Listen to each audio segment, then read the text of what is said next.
Welcome friends, प्रस्तुत है BA honours राजनीति विज्ञान सेमेस्टर 1 डिसिप्लिन स्पेसिफिक कोर्स राजनीतिक सिद्धांत की समझ अंडरस्टैंडिंग पॉलिटिकल थियरी के अंतर्गत महत्वपूर्ण प्रश्न और उत्तर सीरीज।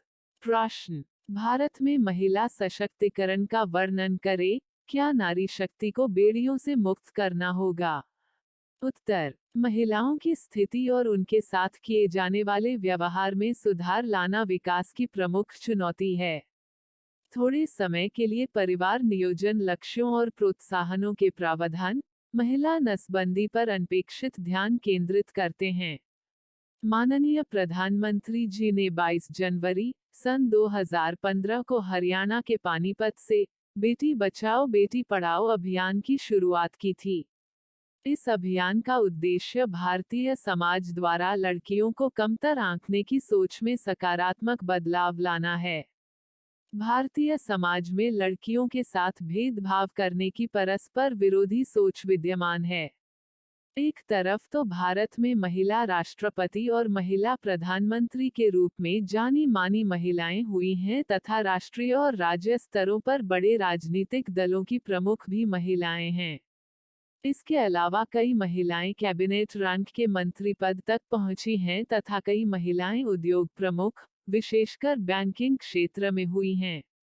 इसके बावजूद यूएनडीपी की अद्यतन मानव विकास रिपोर्ट सन 2014 के अनुसार मानव विकास सूचकांक HDI में कुल 187 देशों में से भारत 135वें स्थान पर है।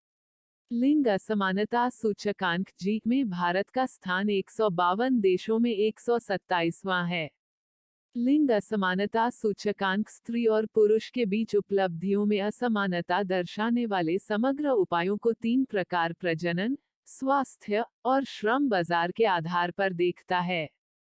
इसके अनुसार भारत HDI पर सभी देशों से 25% नीचे है और लिंग असमानता सूचकांक में तो यह प्रतिशत और भी गिरकर 20% ही रह जाता है। इसके अलावा भारत में लड़कों की तुलना में लड़कियों की जन्मदर सापेक्षतया पूरी दुनिया में कम है और सन 2001 में जहां यह गिरावट 1000 लड़कों की तुलना में 927 लड़कियां थीं, वहीं सन 2011 में 1000 लड़कों की तुलना में लड़कियों की संख्या 918 ही रह गई। चीन उन कुछ देशों में से एक ऐसा देश है जहां लड़कों की तुलना में लड़कियों की जन्मदर और भी कम है। बिलासपुर, छत्तीसगढ़ में नवंबर 2014 में एक त्रासदी हुई, जिसमें 13 युवा महिलाओं की मौत हो गई थी, जिनके बहुत ही छोटे छोटे बच्चे थे और 45 महिलाएं गंभीर रूप से बीमार हो गई थीं। यह घटना एक ऐसी विशिष्ट और गंभीर समस्या महिला नसबंदी की ओर इशारा करती है, जिस पर तत्काल ध्यान दिए जाने की जरूरत है। राष्ट्रीय परिवार स्वास्थ्य सर्वेक्षण की तीसरे दौर की रिपोर्ट NFHS 3, 2005-2006 में बताया गया है कि तमिलनाडु और महाराष्ट्र जैसे विकसित राज्यों में महिला नसबंदी 90% है और सभी गर्भ निरोधकों की प्रतिशतता 76 है। तमिलनाडु और महाराष्ट्र दोनों राज्यों में महिला नसबंदी की औसत आयु 24 वर्ष सूचित की गई है। ऐसा लगता है कि बढ़ती जनसंख्या को नियंत्रित करने हेतु विशेषकर महिलाओं पर नए ढंग से ध्यान केंद्रित किया गया है और जिस साधन को अपनाया गया है, उसे अपनाने में अनुरोध और जबरदस्ती के बीच की रेखा धुंधली हो जाती है। और यह अनुरोध है नसबंदी।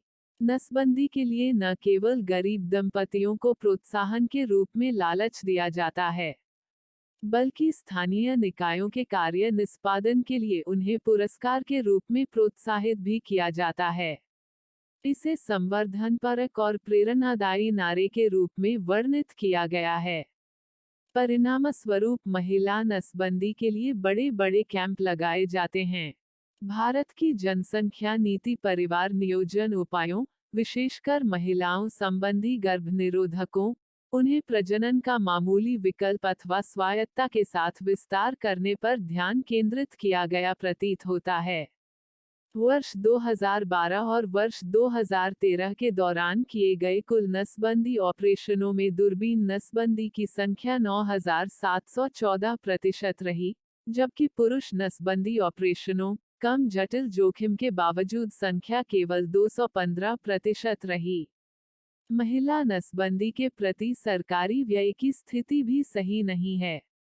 वर्ष 2013 और वर्ष 2014 के दौरान परिवार नियोजन के लिए निर्धारित 397 करोड़ रुपए की बजट राशि में से 85% 338 करोड़ राशि महिला नसबंदी पर खर्च कर दी गई। तुलना करें तो पाएंगे कि कुल बजट का 115% स्पेसिंग तरीकों पर खर्च किया गया और 13% बुनियादी ढांचे और संचार पर खर्च किया गया। अधिकांशतया जन्मदर नियंत्रण पर ध्यान देने वाली जनसंख्या नियंत्रण नीति को बढ़ावा देने में आने वाली नकारात्मक बातों से शिशुलिंग अनुपात में गिरावट आई है। यदि प्रत्येक परिवार में कम बच्चे हों, तो मन में यह भावना अधिक बलवती रहती है कि परिवार में कम से कम एक लड़का तो होना ही चाहिए। ऐसे में सरकार के सामने क्या करें और कैसे करें की स्थिति आ जाती है। उदाहरण के लिए लक्ष्य निर्धारित किए बिना उपलब्धि के अपेक्षित स्तर, महिला नसबंदी अभियान शिविरों संबंधी प्रोत्साहनों को वापस लेना। हाँ, इस क्षेत्र में सरकार कुछ आवश्यक कार्य अवश्य कर सकती है जो कुछ इस प्रकार हैं। 1. भारत में परिवार नियोजन कार्यक्रम की समीक्षा करना, ताकि महिला प्रजनन स्वास्थ्य अधिकारों और भारत की जनसंख्या संबंधी जरूरतों के बीच सामंजस्य बैठाया जा सके।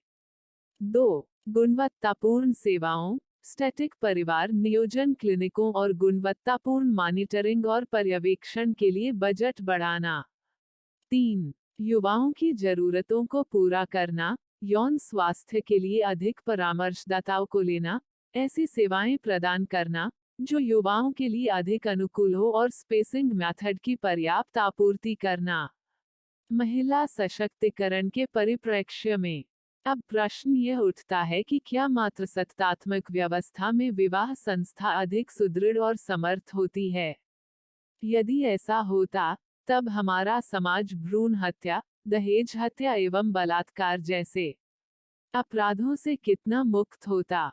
मानव संस्कृति की शुरुआत मात्र सत्तात्मक व्यवस्था से हुई थी, क्योंकि स्त्री के पास ही गर्भ धारण करने का और एक नए जीव को इस पृथ्वी पर लाने का अधिकार है। किंतु जैसे जैसे समय व्यतीत होता गया, पुरुष ने गौर किया कि स्त्री शारीरिक संरचना में कमतर और कोमल है। उसको मासिक धर्म, जन्म देते समय कष्ट सहने पड़ते हैं और तब वो कमजोर हो जाती है। शिकार करते समय और दुश्मनों के साथ लड़ाई में भी उसका काम नहीं होता, तो उसका वर्चस्व क्यों? पुरुष वर्चस्व का नशा 21वीं सदी तक ऐसा बढ़ गया है कि स्त्रियों का शिक्षित, सक्षम, आत्मनिर्भर होना, उनका बौद्धिक और आक्रामक होना, उनका दमन व अवमानना को नकारना पुरुष सत्ता को चुभने लगा है। ऐसी संस्थाएं यन केन प्रकारेण स्त्री को काबू करना चाहती है, और इसकी सबसे सटीक लाठी है स्त्री को अपमानित करना। बलात्कारी पुरुष प्रेमी, पति, सगा संबंधी या अराजक तत्व भी हो सकता है, लेकिन निष्पक्ष बात एक ही है, उसके निजत्व के सम्मान को चोट पहुंचाना। मात्र सत्तात्मक समाज में ऐसे उदाहरण काफी कम मिलते हैं। हमारे देश में ही केरल, पूर्वोत्तर के प्रदेश और कुछ कबीलाई गुटों में भी यह व्यवस्था आज लागू है। चूंकि ऐसे समाज की स्त्रियां अपनी अस्मिता और आत्मनिर्भरता पर वर्चस्व करती है, इसलिए वे समाज की दूसरी स्त्रियों के प्रति अधिक संवेदनशील और उदार हैं। वे उनकी समस्याएं अधिक संवेदनशीलता से समझ सकती हैं और मददगार व उदार होती हैं। पुरुष अहमन्यता को नकारती वह स्त्री भ्रूण हत्या को तरजीह नहीं देकर स्त्री को अवसाद से बचा लेती हैं, और ऐसा समाज एक बेहतर मानव संस्कृति का उदाहरण पेश करता है, जो सराहनीय है। मात्र सत्तात्मक व्यवस्था में भी पूंजी का नियंत्रण पुरुषों के ही हाथ में रहता है। बीना अग्रवाल की पुस्तक ए फील्ड ऑफ ओन पढ़ ली। यह किताब दक्षिण एशिया के देशों में महिलाओं की आर्थिक स्थिति के बारे में एक महत्वपूर्ण दस्तावेज है। सामाजिक, आर्थिक, राजनीतिक सत्ता पर यहाँ भी पुरुषों का ही कब्जा और कानून लागू है। संसद और विधानसभा में पुरुषों का बहुमत है, इसलिए वे ऐसा कोई कानून नहीं बनाएंगे जो उनकी जदों में मटा डालने का काम करे। महिला आरक्षण विधेयक अभी नहीं कभी नहीं। सारे कानून मर्दों के हितों और वर्चस्व को बनाए व बचाए रखने वाले ही हैं। हालांकि ढिढोरा पीटा जाता है कि स्त्री सशक्तिकरण के लिए संसद और विधानसभा ने ना जाने कौन कौन से बिल पारित किए हैं। वास्तविकता यह है कि दाम्पत्य में जिन संबंधों के बारे में सदियों पुराने कानून, स्वयंती सोच और सीलन भरे संस्कारों हैं, उनमें कोई बदलाव नहीं हो पा रहा है। मालूम नहीं इस सवाल पर सबने क्यों मौन व्रत धारण कर लिया है। मात्र सत्तात्मक व्यवस्था वाले राज्यों में भी अपराधियों का राजनीतिकरण बढ़ा है। राजनीति में वहां भी स्त्रियां परिधि पर हैं और निर्णायक स्थलों पर उनकी भूमिका गौण ही है। मेरे विचार से स्त्री के दमन, उत्पीड़न और शोषण के खिलाफ कानून बनाने में बड़ी बाधा है राजनीति व सत्ता में मर्दवादी नेताओं की षड्यंत्रपूर्ण चुप्पी और अपने अधिकारों के प्रति स्त्री आंदोलन का दिशाहीन भटकाव।